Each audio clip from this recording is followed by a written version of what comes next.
Taking a look at futures this morning, we actually are looking at a negative start to your day. A lot of volatility right now in the markets because of news breaking overnight. Dow down 338, S&P, NASDAQ pointing lower as well. Oil doing the opposite, and this is the dichotomy that we've seen with the markets. As you can see right now, Brent has even gone higher. We're at 107.04. That is 4.72% higher. That is a pretty large jump. Crude oil, the WTI contract, is now over 4% to the upside, 94.08. So President Trump has been very busy on Truth Social this morning. One of the things that he posted was Iranian negotiators better get serious soon before it is too late, because once that happens, there is no turning back. The president wanting a swift end to the Iran conflict within weeks, preparing to send the 82nd Airborne Division to the Middle East soon, aimed at helping reopen the Strait of Hormuz.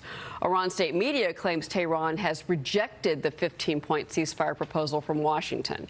Meanwhile, energy CEOs are warning of growing global supply shortages. Executives from Shell and Total Energies say that the markets are, quote, dislocated as uncertainty around the Gulf keeps prices and risks elevated. I want to bring in TJM Institutional Services Director James Iuorio. James, how do you assess the markets right now, in particular what you're seeing on your screens as the market is set to open an hour from now?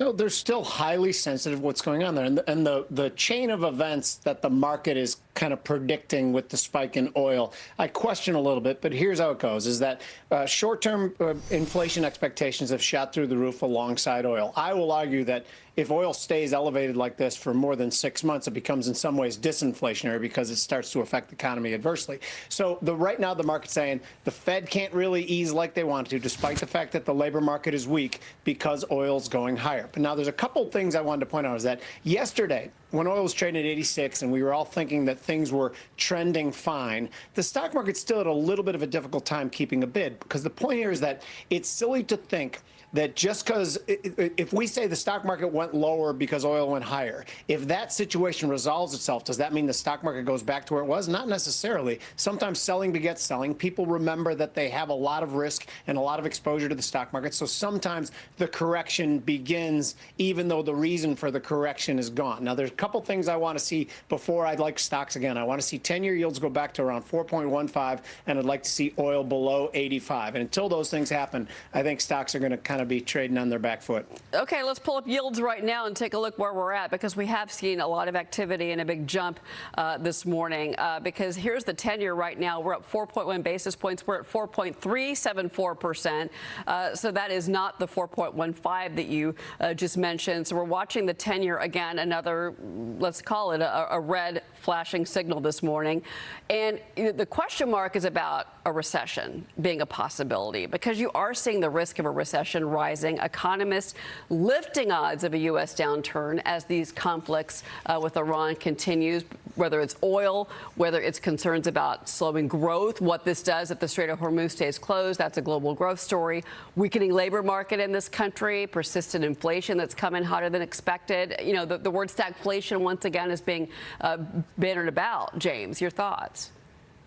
So there's something that you didn't mention that I think could be one of the biggest deals in this whole saga, is that you look at the 10-year went from 3.95 to 4.45 as the situation in Iran got worse.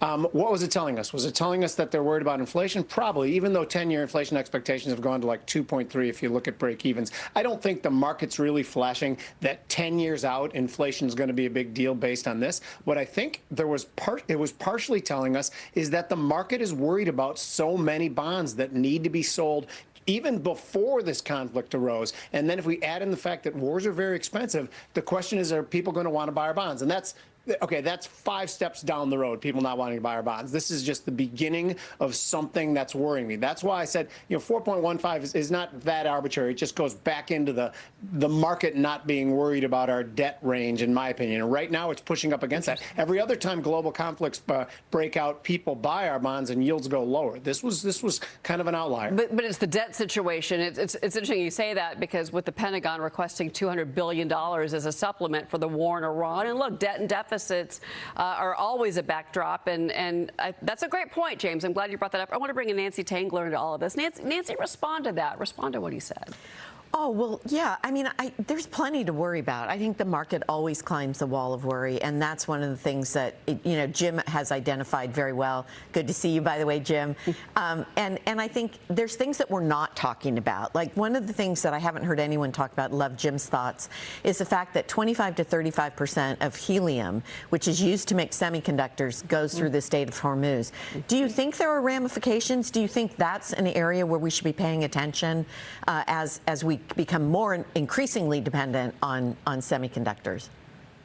No doubt about it. And not just helium, by the way, but fertilizer as well. Yes. So some of the ag commodities have responded very, very poorly to this too and shot through the roof, which I guess that means they responded positively to it. You know what I mean? So I think there's a lot to worry about too. And when you look at it in total, I think it's not that unusual to jump to the conclusion that the administration wants to eventually take over and run the Straits of Hormuz. Probably it's the best if you believe that we are in this multipolar world now and China and Russia pose real threats to us. I don't think it's that bad an idea to try to get a foothold over there too. And it's helium, it's fertilizer, and of course it's crude. Yeah. Yeah, no, and I'm glad that you brought that up, because obviously the Strait is not just about oil and energy, nat gas, et cetera. It is about all of the cargo ships that still to this day are unable to go through the Strait of Hormuz. They can't afford it. The insurance companies aren't going to cover it. And by the way, the labor market, that was one of the things I brought up, a tepid labor market. We had initial claims come in at 210,000, which is in line with estimates. So at least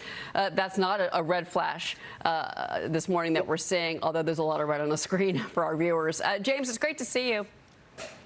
Good to see you guys too. All right, thanks for being here. We are going to take a quick break.